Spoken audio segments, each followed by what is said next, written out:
Welcome everyone, Questini here with my essential unit guide for the Greenskins in Total War Warhammer 3 Immortal Empires. Also going to be covering the heroes and lore choices that you should go for during the course of a campaign.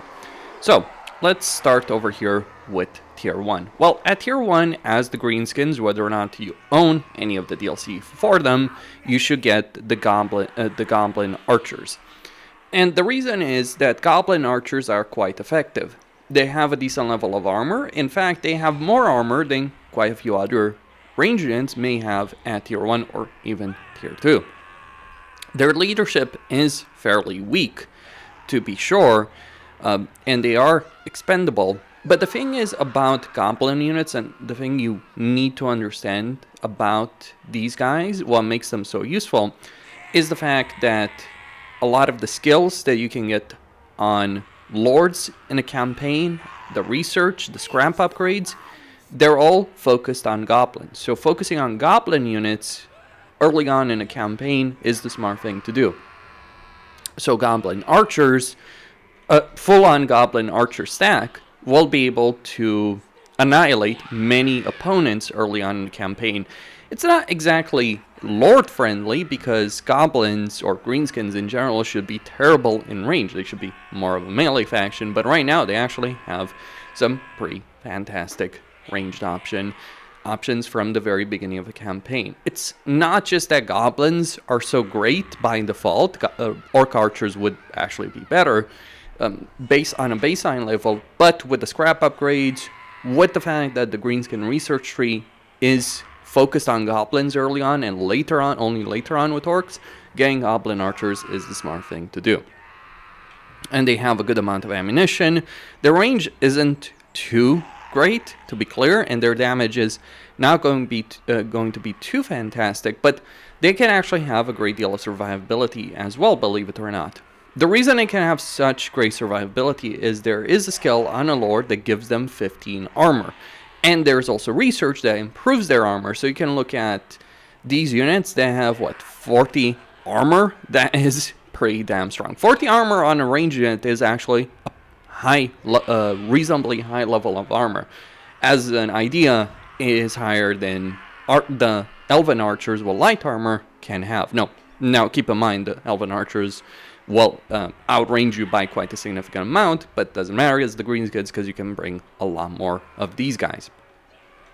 And it is a better choice than getting orc boys. Never bother with the regular goblins or the orc boys at tier 1, just get goblin archers from any settlement and get a lot of them. Then at tier 2, as you're progressing your campaign, what you want to get are the nasty skulkers. Now, Nasty Skulkers are a DLC unit from the King and the Warlord DLC. If you don't have this DLC, and I'd strongly recommend if you're going to play a Greenskin campaign to get both of the DLCs, the Grom the Punch DLC and the King and the Warlord, the Skarsenik DLC, even if Skarsenik is not worth playing, but get this DLC, or get the DLCs because they add very worthwhile units, and in the case of Grom's DLC, a hero unit. Now, Goblin Nasty Skulkers are one of the most incredible early game units. They're very cheap to recruit, very cheap to maintain, and they will carry you throughout a lot of your campaign. Not all of it, but they can actually beat much higher tier units like tier 3, maybe even some tier 4 units in a straight out fight. The reason why is you can get the Goblin Tide skill, like with the regular with Goblin Archers.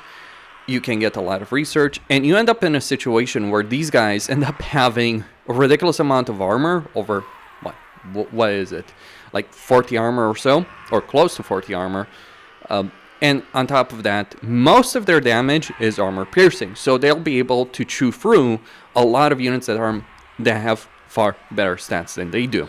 On top of that, they have Vanguard deployment, they have stock, and when they're engaged in melee, they get 12 melee attack and plus 40% more armor piercing weapon damage, which makes these guys one of the must-have units to have in a campaign. They can be effective in sieges because with the stock you can sneak on them through undefended sections of the wall and sneak up on an enemy to break the deadlock at a gate, for instance. And these are the units that you want to get at tier 2, like a combination of nasty skulkers and goblin archers. If you don't have the King and the Warlord DLC, yes, you could go for Orc Boys as decent enough melee frontline, but they're just not going to do the damage that the nasty skulkers can do. And on top of that, nasty skulkers are also good against cavalry, surprisingly, because they have the smoke bomb ability, which will stop any charging cavalry right in its track. So these guys punch way, way, way above their weight. And keep in mind, Greenskins have a very high level of growth, and their structures are pretty cheap, so you can get to tier 2 in no time at all. One of the fastest tier 2, with the exception like Chaos Dwarves and Dark Elves, for obvious reasons. Then at tier 2, one of the units you should also consider are Trolls. Regular Trolls, while they don't have the best armor or leadership in the game, their damage, most of their damage is armor-piercing damage. Trolls in Warhammer 1 were pretty bad, but Warhammer 3 is a completely different situation. The role of Trolls in a battle, what you can do with Trolls is you can put them in the middle of an infantry unit like this to protect them, so their lower armor is not going to be too important, and they'll do a significant amount of damage. Especially when you're trying to take a settlement, you're sending units to attack for the gates, like the Greenskins strategy is to rush the gates, throw in a bunch of Trolls, nasty skulkers, use archers to kill everything behind the walls, throw in the melee tide, and Trolls will prevail at tier 2, being a fairly effective unit. Then later on, you can upgrade the Trolls to Stone Trolls at tier 3. Now, Stone Trolls are really the unit, like 4 units. Like, your Greenskin army should be made up of a combination, or early game Greenskin army should be made up of a combination of Stone Trolls, or regular Trolls, nasty skulkers, and goblin archers. Stone Trolls do take 2 turns to recruit, but they're substantially better than regular Trolls. They have more damage, they have more armor, and while they don't have better leadership, they will do significantly better in their intended role as Siegebreaker, and also they will do better in a regular field battle. They're also decently fast as well, and they do 80 armor-piercing weapon damage. And they also have Siege Attacker, like Trolls in general have Siege Attacker, so when you have Trolls in a Greenskin army, you can just straight up attack any settlement, regardless of whether or not you have siege equipment in a Greenskin army. Speaking about siege, you may want to get some catapults and later on Doom Divers. Like, basically, Doom Divers are just better versions of the catapults. The role of the catapults, of course, are to be an artillery unit.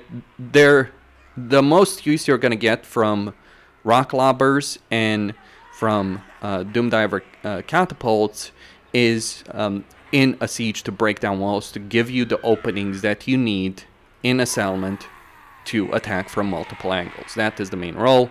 If we look at the difference between these units, it's really just something that comes down to the missile strength. Though keep in mind the projectiles are obviously quite very different between the two of them, but Doom Divers, like generally speaking, are the better choice. But you will do quite well with rock lobbers, with catapults in a Greenskin campaign. Also, you will want to eventually replace your Goblin Archers with Night Goblin Archers and Night Goblin Fanatics. The difference between Fanatics and regular Night Goblins, like Night Goblin Fanatics, Fanatic Archers, have this particular ability, the Spinning Loons, which can do a decent amount of damage if the HP is greater than 25%. So this can do a decent amount of damage, but otherwise they're functionally the exact same unit. Now, they won't have the same level of armor because Goblin Tide does not affect Night Goblin units, but overall, they are just a better range unit. Like, if we compare the two of them, between them, like, Night Goblins have poison attack, so they'll weaken an enemy, reduce their damage, reduce their speed, and on top of that, when you're comparing the two of them, like, when you're looking at Night Goblins, they also have stock. That said, Goblin Archers can still be used throughout the course of a campaign, but I would argue that Night Goblin Archers, while they're more vulnerable in certain respects, their stock ability, as well as their poison attacks, makes them more worthwhile to use. Like early on, very early on, relying on ranged in the Greenskin campaign is a smart idea, but as you go through research, as you get scrap upgrades, what you really want to use is melee. So nasty skulkers and trolls in particular in a campaign. Another unit that you may want to get, like 1 or 2 units, is some kind of skirmisher unit, like Goblin Wolf Chariots or Wolf Riders with bows. The role of these units is not to win an engagement, though these guys can do pretty decently in terms of being flankers, but their main role is to harass the enemy. Let's say the enemy has adopted a strong defensive position. You want to have them engage you, so sending a unit, a skirmisher cav unit like the Goblin Wolf Chariots, and I think the Chariot choice is the best one to go for, but any kind of skirmisher cav unit, and you do have free, you have the Spiders, you have the Wolf Riders, and you have the Wolf Chariots. Those are your free options. They can be useful in harassing the enemy and forcing them to engage you. And then finally, at the very high level, at tier 4, you eventually want to replace your nasty skulkers with black orcs. Don't bother with big guns. I would argue big guns are not generally worth it unless it's a complete emergency. Like, if I have to decide between nasty skulkers and big guns, I'd probably pick nasty skulkers most of the time. But eventually in the late game, the unit you want to go for are black orcs, heavily armored, though they don't have any kind of missile resistance or shield, so that is the downside. But when we're looking at the stats, they have great leadership, high level of armor, most of their damage is armor piercing, and the kind of end game Greenskin army would be comprised of black orcs, stone trolls, doom divers, and night goblin archer fanatics in particular, with 1 or 2 goblin wolf chariots to use. So those are the units you want to use in a Greenskin campaign. 2 of these units, the Nasty Skulkers and the Stone Trolls, are DLC units. If you don't have the DLC, you can obviously use Trolls to make, to a certain extent, though they won't be as effective. And if you don't have Skarsenix DLC, then yes, you can get some Orc Boys. And maybe in that case, there is a reason to actually recruit big guns as opposed to just completely ignoring them. Though, of course, this depends on which Legendary Lord you're playing. Like someone like Azak, you might have a reason to recruit big guns. If you're playing Warzag, obviously throwing a lot of Savage Orcs in his army would make sense. But this is more about a generic army, because the Greenskins will have numerous armies on the campaign map. Now, let's talk about the Lord choices. They're free to use, but the Night Goblin War Boss, which comes in the King of the Warlord DLC, is generally not worth using. Typically speaking, I would argue very strongly that the Goblin Great Shaman is the better choice, because while he might not be so good in melee combat, at least early on, though later on with the Ragnarok mount, it certainly changes. While early on he's not so great, he does have that Goblin Tide skill, which gives him a substantial amount of armor for his Goblin units. So that includes Nasty Skulkers. And it also is a way to get magic without relying on Shamans. And in particular, get access to the Little Wa School of Magic, which you otherwise would not bother with in a campaign.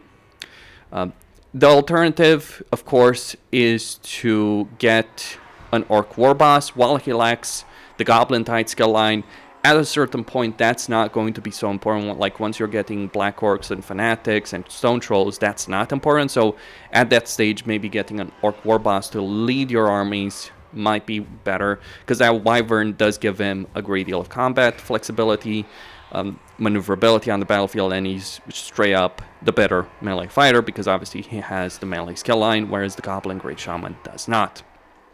Though that Ragnarok will certainly make him pretty useful to use in a fight. Now, talking about heroes, first off, let's talk about the Shamans. When it comes to Shamans, always get the Orc Shamans. Like, the Goblin Shamans are never, ever worth using in a campaign as heroes. The Orc Shamans are just flat out better. Like, between, here we go, the Fists of Gork, the Gaze of Gork, Brainbuster, Headbutt, and of course the Foot of Gork. The combat ability, like the spell ability of an Orc Shaman is just greater than a Goblin Shaman. Far, far greater than a Goblin Shaman. And they're pretty decent, and even in a melee fight, like they're just gonna do flat out better in every single respect than a Goblin Shaman. Then of course we do have the Black Orc Big Boss. You might even want to dismount him, keep him on foot, especially if you're dealing with sieges, to help him out in durability. A heavily armed and armored hero with a great deal of armor piercing damage that is quite effective in battle, and has a bunch of nasty abilities like Heroic Killing Blow, get back here, as well as other things like various buffs that he does give your army that he gives you on the campaign. The most important hero, though, to get as quickly as possible are the Giant River Troll Hags, which come in the DLC for Grom the Punch. Now, the important thing about the Giant River Troll Hags is not their magical ability or their melee ability, though both those can be decent enough. But they're a hybrid melee caster hero, so they're not going to excel in either of those areas. But what's important about Giant River Troll Hags is they give you a ridiculous amount of replenishment, which is always very important to have in a campaign, and that's the main reason you should get these as quickly as possible in your campaign.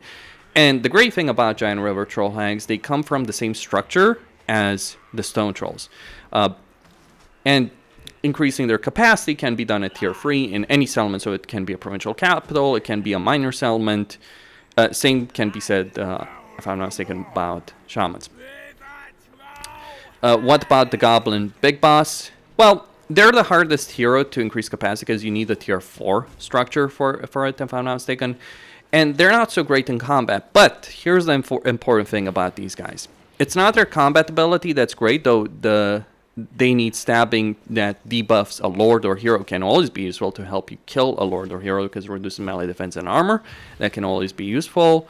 But the main role of a Goblin Big Boss that he's going to have is he gives you more post-battle loot. So Greenskins rely heavily on post-battle loot income from sacking or looting settlements, so a Goblin Big Boss is going to buff that up. They're going to be the heroes you're going to see the least, but they are certainly worth getting in a campaign. So get the structure, even though it is kind of worthless to get the control structure as Greenskins because you have a good level of control regardless. Get the structure just to increase the Goblin Big Boss capacity. And that is really about it when it comes to the Greenskins. Like, effectively, don't bother with Savage Orcs unless you're Wurzag. Don't bother with Orc Boys unless you don't have the nasty Skulkers. Don't get Orc Archers, because while they have better stats, the scrap upgrades as well as their improvements are just not there until much later in a campaign. And by that point, you're just going to have flat out better units, because you can grow to tier 4, tier 5 very, very quickly as Greenskins, as opposed to researching benefits for your Orc units. Costin here signing out. Don't forget to subscribe, like, and enable notifications, and stay tuned for more.